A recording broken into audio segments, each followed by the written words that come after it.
All right. So the highlight for today was up around the highs.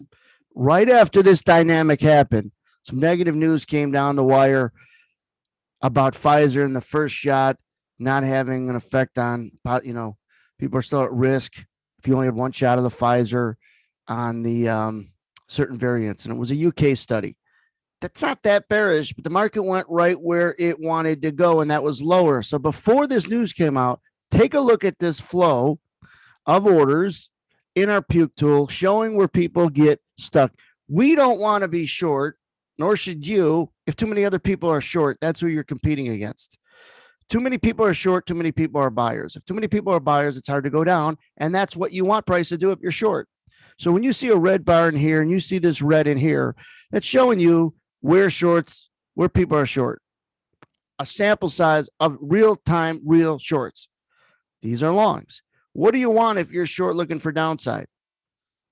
You want less shorts and more longs. What do you want if you are bullish and you want to get long?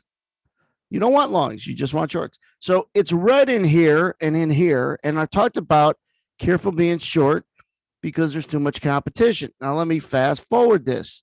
It goes green, back to red, and then all of a sudden a slap in the face moment right there. Right there. Look at this, where it gets green and the red, two things. The red shrinks in here. A large green comes in here at 86 quarter. All right.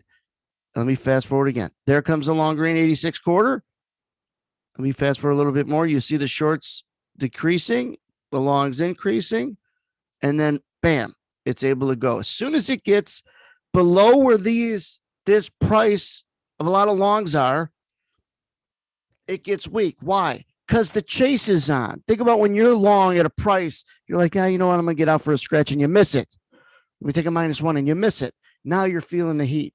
So if there's enough people long at a certain price and you get below it, they're feeling the heat and the chase often is on. So we start to break before that news comes out, put you on the right side of the market, and then the rest of it just got people more and more long as it hit bids. And then we have our iceberg finder, which lit up once it got identified and showed the history of the guy continuing to lower it till he finally got filled. But you could see how many longs just got sucked into the market because the market goes down quick, sometimes out of nowhere. All the resting bids sometimes light up longs. And when they do, the market remains under pressure. And it continued that the right side was the downside. So it was easier to fight for a location and at least know what the right side was probably going to be because the market stayed net long. So that's what you're looking for when you're trying to take it to real time, when you're trying to time a location. You can see how much longer it gets in here, and then the market broke. And this is back to real time. Other people's positions, OPP, if you're not going down that path, then you're going down a rabbit hole because that's the whole shooting match. I said this yesterday. I'll say it again. If you're not in our group, then you're on our chart.